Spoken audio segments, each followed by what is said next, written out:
KCAC Canton. Hello, everyone, and welcome to Rocket Launcher Live. Rocket Launcher Live is a weekly program discussing all things tech. Produced from the studios of KCAC 89.5 on the campus of SAU Tech. And underwritten by Jim Golden Ford. The website is jimgoldenford.com. Hey, we asked you to tell a friend about Rocket Launcher Live. 3 ways of listening: 89.5, KCAC, Rocket Radio, or SAUTradio.com on the World Wide Web. Or on Facebook at Southern Arkansas University Tech. Sit back and enjoy Rocket Launcher Live. Good afternoon, ladies and gentlemen. For those of you expecting Dr. Jason Morrison, you get me. Head softball coach Philip Diehl. I'm filling in for Dr. Morrison today. He has some chancellor duties to attend to. Today's going to be a great day. We're going to be talking SAU Tech baseball, and it's a program that we're all very excited about. And guest with me today is Coach Tanner Rockwell. He is going to be the head coach for SAU Tech baseball. And I have him here in studio with me today, along with Troy. And today we're going to interview him, and we're going to be talking all things SAU Tech baseball. So right now I'm just going to ask Tanner to introduce himself and give us a little background on his life and where he's from and all that good stuff. Yeah, so the last 3 years I've been the head assistant over at Ouachita Baptist under Luke Howard. The year before that I was the head coach at Arkansas Baptist College, place where I played for 2 years. Born and raised in Heber Springs, Arkansas. Parents are from around Michigan, around the central part of Michigan. Moved down here right before me and my sisters were born, and lived there ever since. So ended up graduating Heber Springs High School 2011. Played 3 sports: basketball, baseball, golf. Loved all 3 of them. Love the city. It was right around the lake. It's a vacation town. During the summer, there's all kinds of stuff going on. During the winter and fall times, not so much, but enjoyed my time there. Ended up going to Arkansas Tech at a high school. Transferred after my first semester and went junior college. Played 2 years at Arkansas Baptist, and after there, made the decision to go play at Arkansas Little Rock, and then got into coaching shortly after my career, after I was actually not even really looking into coaching. Just kind of came in about and happened. Had a part-time job and was doing some lessons, working with Prep Baseball Report on the scouting side of it, and working with mostly high school kids, but some youth kids too. And it just kind of ran into a coaching avenue while I was actually looking into getting my master's degree. Got called about the head job at the junior college where I played at. Really out of left field, didn't think anything about it, and did some thinking and praying on it. And a week later, in the middle of July, took over the program, and it just kind of went off from there. That's great. Yeah, sometimes the great things in life just kind of come to us, and we're not seeking them out. You talked about your parents being from Michigan. How is it that you didn't become a hockey player? Well, during the summers growing up, we'd always go up there. Thankfully, we didn't spend too many winters up there. I remember the last time we went up there for a Christmas break, we got snowed in for about a week and missed all kinds of school, and that was kind of the last time. Hard to play baseball in the snow. Yeah, and we're not talking a couple of inches. We're talking. No, we're talking about the whole car being under snow. Yeah, yeah. How do these folks live up there? They just do. I lived up there as a child, and I remember being 5 feet of snow on the ground, and I remember hockey and football were the big sports, and I guess because it's kind of hard to play baseball and softball in the snow. But now this year we had a game get snowed out, or 2 games get snowed out. Exactly. And we had 21 inches, so compare that to, 4 or 5 feet. It's ridiculous. I have no desire to see that much snow ever again in my entire life. You talked about your college career. Could you kind of give us a little bit more information about that? I've got your bio here and was going over that, and you've got some pretty great stats. I'm actually asking you to brag on yourself. So if anybody says that guy's braggadocious, then blame it on me, because I'm asking. I've got some things here on the list about all Sun Belt and that kind of stuff. Could you kind of expound on that? Some of the highlights of your career, college career in baseball. Yeah, the coming out of high school, the recruiting was a little bit different than it is now. There wasn't a whole lot of showcase baseball going on. Your Babe Ruth. Right. And I was always confident in myself and always had a lot of success, and inside kind of knew the kind of player I was pretty much dead set on going to a junior college, was way in between Seminole State and Crowder College at the time. Seminole's a great program. Both great programs still to this day. Coach Lawman's still at Crowder, the same guy who recruited me out of high school, and they're top 5 in the country. And they have good softball as well, and have a lot of Arkansas kids too. And it's just kind of a traditionally great program. Was really weighing the options between the two going in through my senior year.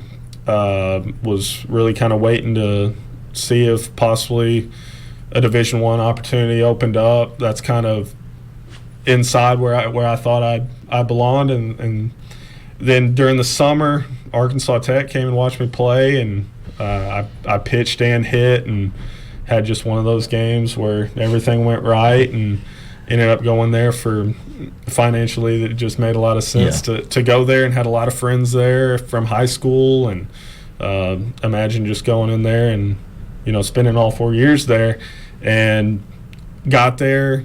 It's a lot different ball game in 4-year schools than what I really pictured. A lot of older guys were already on the roster. Yeah, you're competing with guys that are 22 and 18 years old. As an 18-year-old kid, I thought I was just going to go in there and play shortstop right away. and yeah, we have that happen sometimes. And there's a 5th-year senior playing short, and a transfer 4th-year senior at third base, both great players. And for me, I couldn't even fathom the idea of not being out there playing, and even for one game. So decided to go take a bet on myself, go to junior college. Guy who was recruiting for him at the time, Zach Bottoms, who I've stayed close with ever since. He recruited me all through high school. We had a kid from our high school that went and played there, and it was just kind of the perfect situation. I was talking with one of my really good friends through high school that was at a different junior college program, was looking to leave. We both teamed up over at Arkansas Baptist, and both had 2 really good years. And well, give us some of those stats, because I've got them here. So if you don't say them, I couldn't tell you off the top of my head. I know I was hovering around 400 both years I played there. Good. And after my second year, pretty much had a chance to pick around the region where I wanted to go to school. It was kind of a complicated process because I pitched and hit. Some schools like me better as a pitcher. Some schools like me better as a hitter. I liked hitting more, but I wanted to do both. There were some bigger programs that wanted me to do one or the other, but ultimately Arkansas Little Rock the Sun Belt Conference is a great baseball conference, and I was going in there to do both. Yeah, it is a great baseball conference, and you just said that hitting was I guess your biggest passion, but I see somewhere right on your bio here about a Golden Glove winner. Yeah. I mean, so hitting's your favorite, but you were a Golden Glove winner as well. Well, it was kind of a weird situation. So I played shortstop my whole life. Never really played third base. So you're athletic.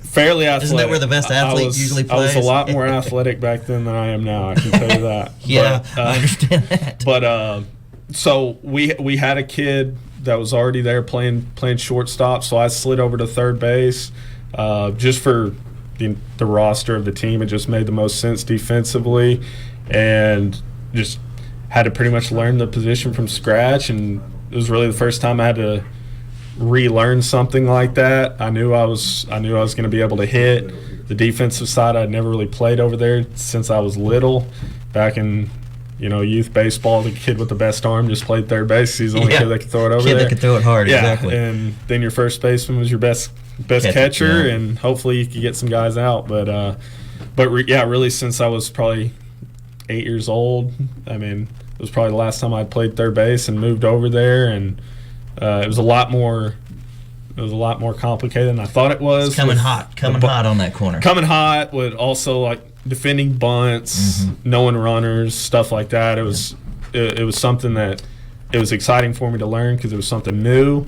And then it kind of opened up a whirlwind because when I got to Little Rock, I played all kinds of positions. Yeah. So that is something I know as well as a coach that we like to do in college is recruit athletes and put them where we need them. Yep. And that's something that if we could give some advice out there to younger players and to tournament coaches is a lot of times we're going to recruit the best players we can find and then just plug them in where we need them. So it sounds like that's actually what you did. Right.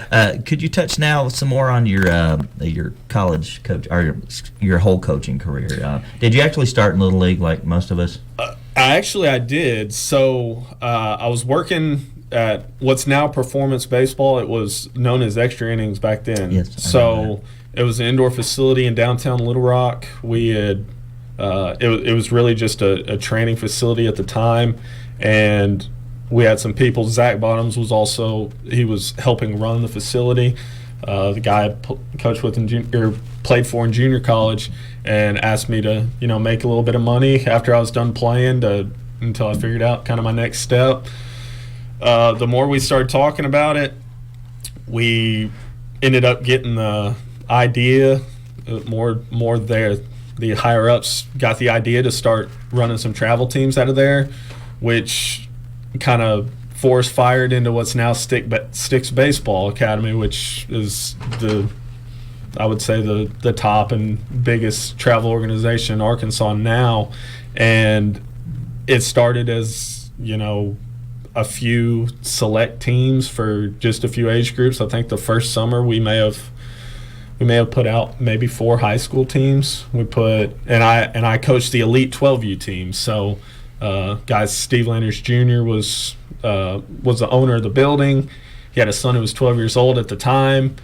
Had a bunch of kids that could really play that were 12 years old, and I mean, most of the kids now his son's committed to TCU, and I think 5 of them are committed to Arkansas, and our shortstop's was committed to Missouri, and a handful are committed to Arkansas State. So essentially, every player on that team was a Division I player, just at 12 years old. I would say they were probably dominating that 12 and under pretty good. Yeah, there weren't too many games that were all that close until you get to the national tournament. We played a few teams out of Houston and Dallas that were loaded with some players too.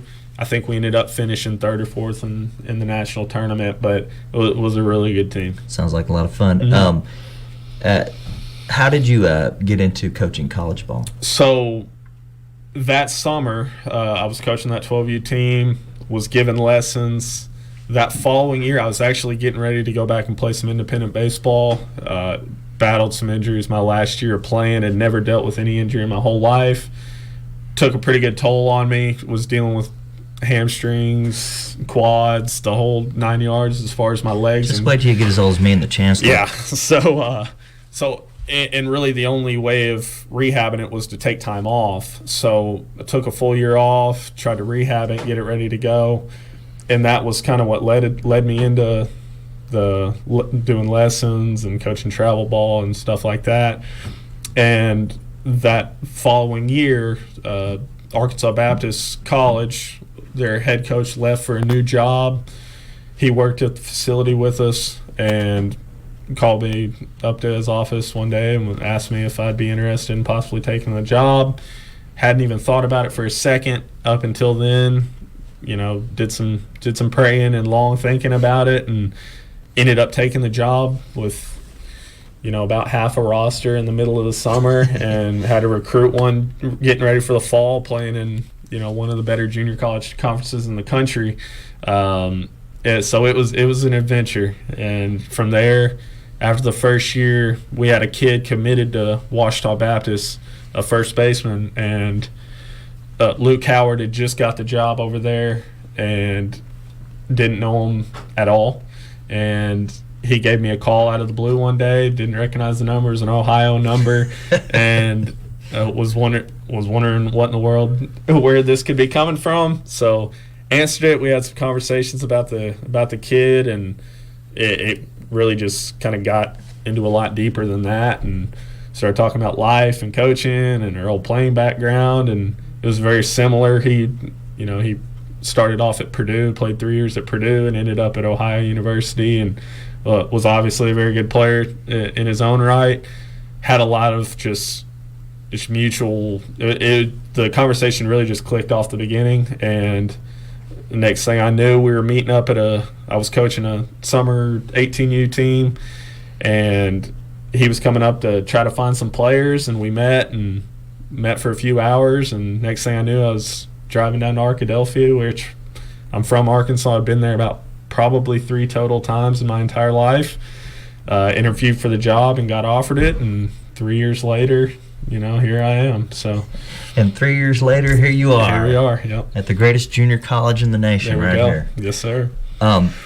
That's very interesting, and something that you've touched on a couple times. It's almost like sometimes, some things happen that you're not expecting, and they turn into really great things. And your process coming here kind of seems that way a little bit. But I tell you that as a college and faculty administration, we're excited to have you on board. We know it sounds like you have a great resume and knowledge of the game, and sounds like you're a really great player as well.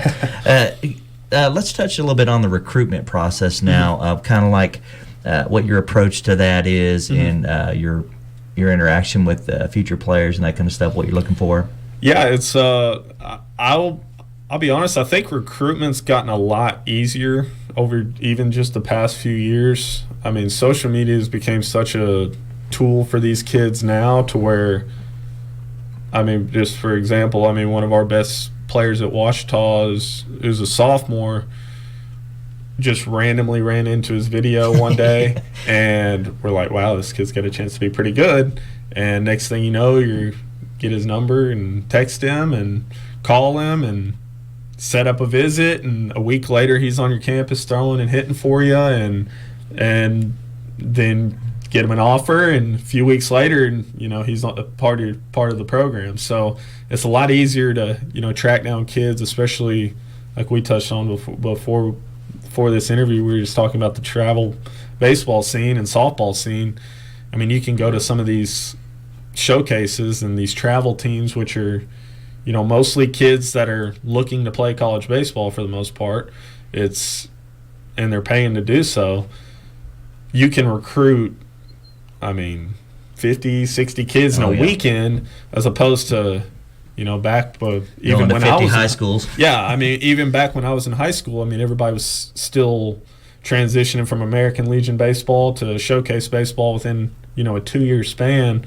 And if you're a college coach, when you're dealing with budgeting and recruiting and stuff like that, most programs don't have the resources to just drive all over the region just to watch a kid or two possibly pitch 2 or 3 innings. Yeah, and it's hard to really judge the talent level at a lot of high schools. At least that's been my experience. Right.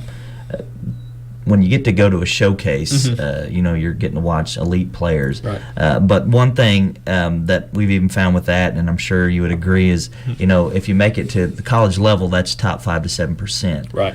If you make it D1 like you did, that's top 1%. So even these players at these tournaments that are showcase tournaments, a lot of them are going to have a hard time getting on the field once they get there. So what kind of advice would you give to your recruits, future recruits, about the level of competition, about what it means to actually get on the field?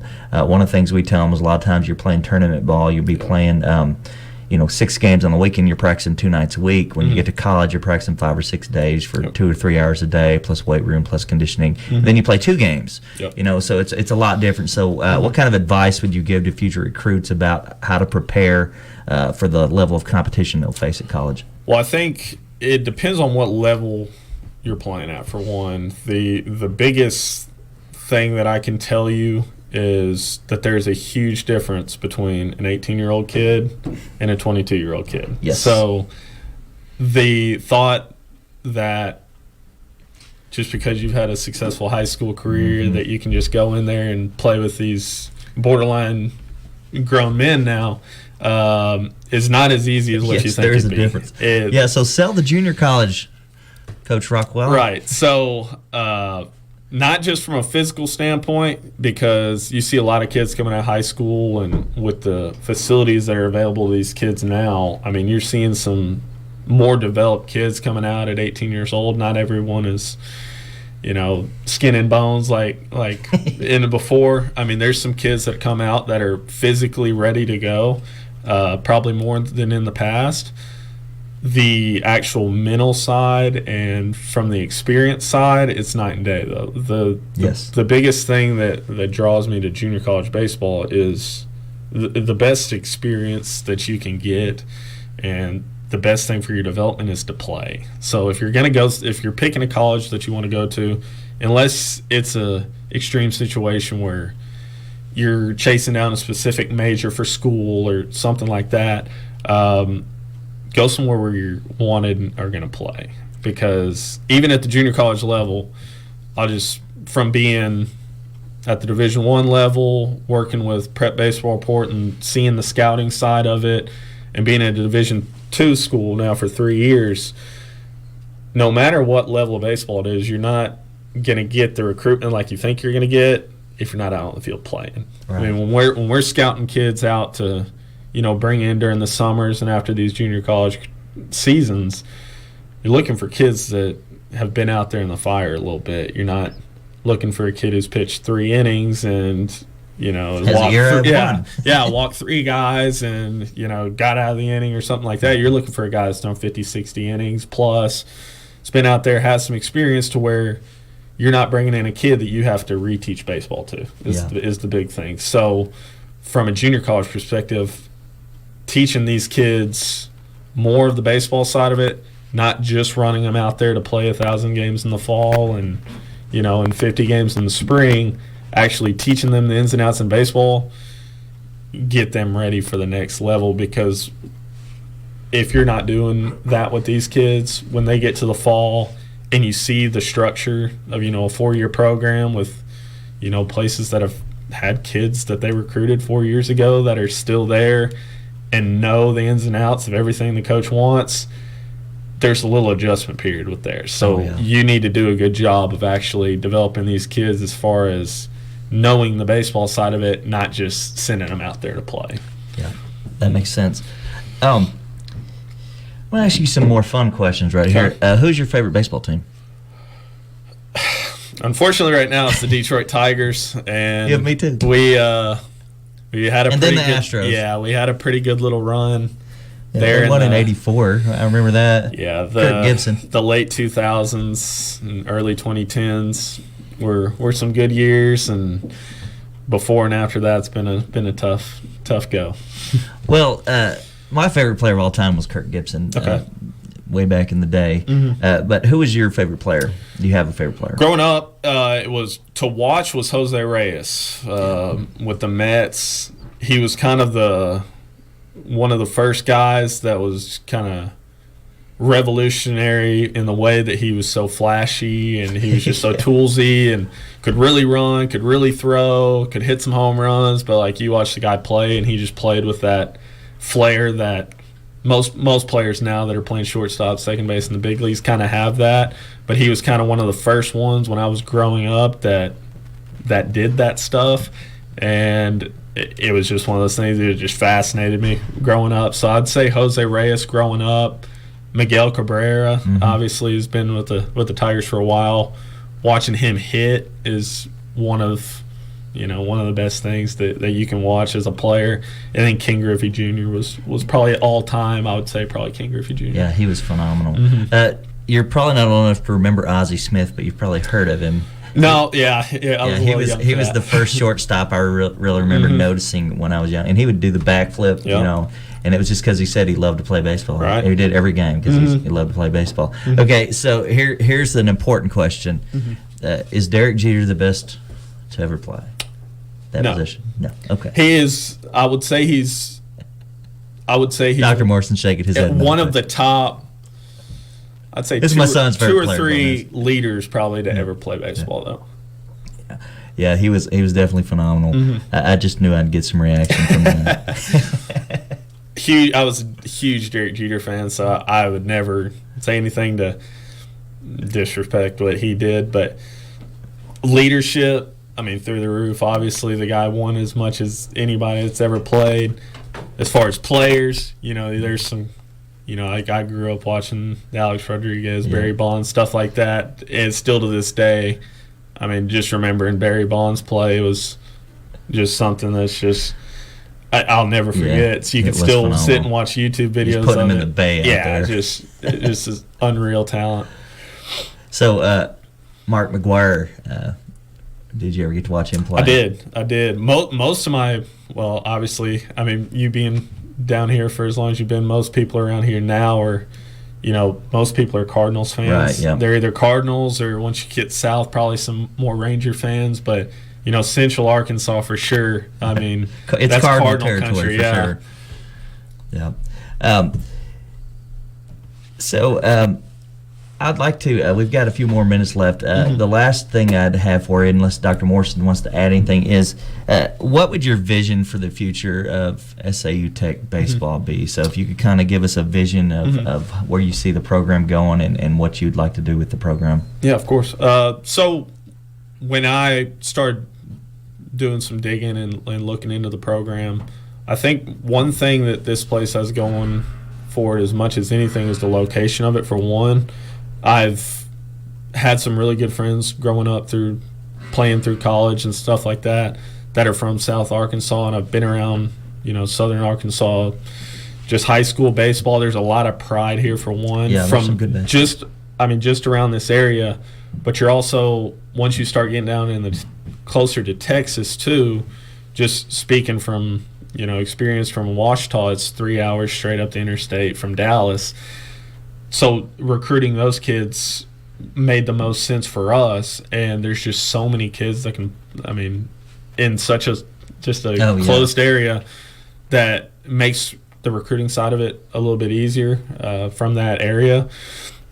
But I think with just the way this place is set up, with the affordability, the level of baseball, just the junior college baseball scene coming into play now in Arkansas the way it is, which they've pretty much jumped both feet in, which has been great, because I've been talking about even since when I was coming out of high school, there needs to be some more junior college options for these kids, because not every area or situation makes sense.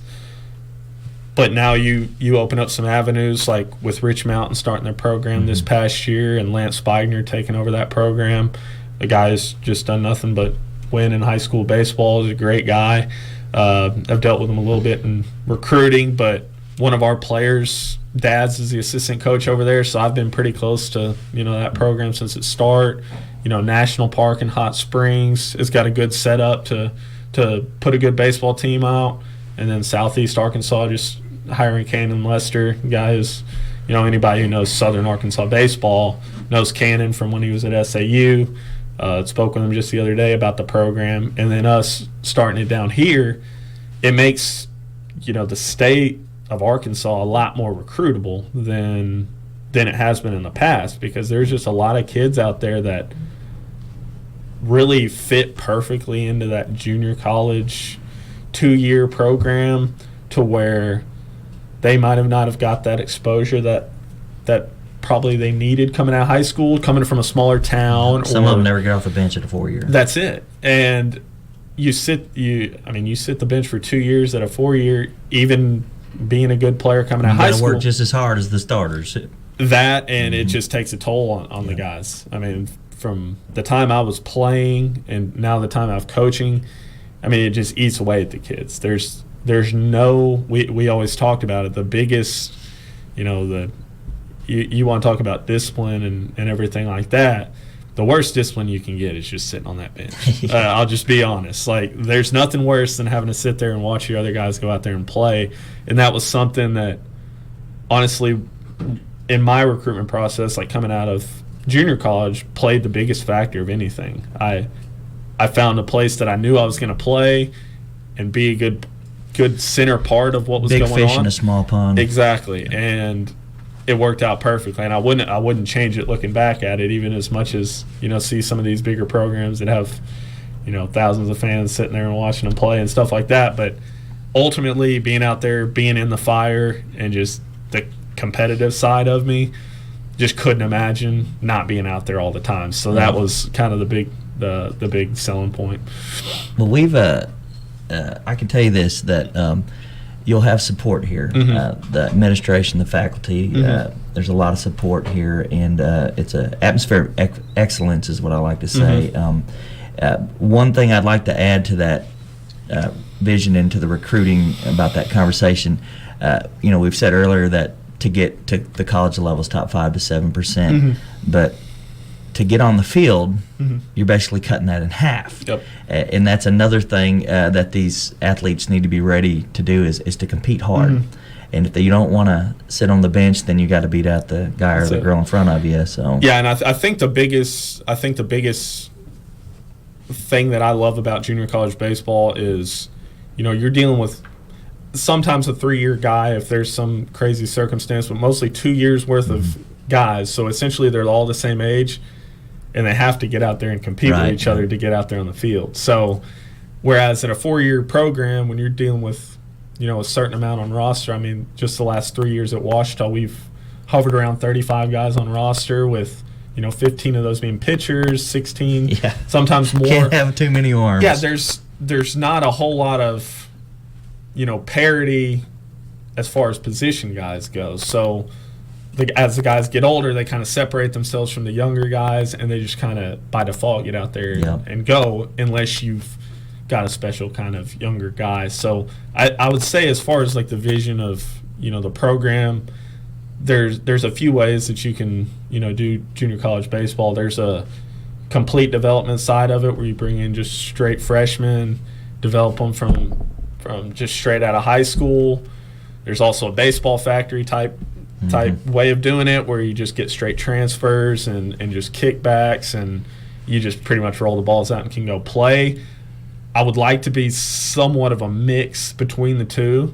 Obviously have your transfer guys in there that can go out there, and you don't have to worry about too much on the teaching side of it. They're good players, and that they're going to go out there and be successful. And also developing guys along the way too, because I think when we're talking about like a successful junior college program, it's not always just about the wins and losses of it.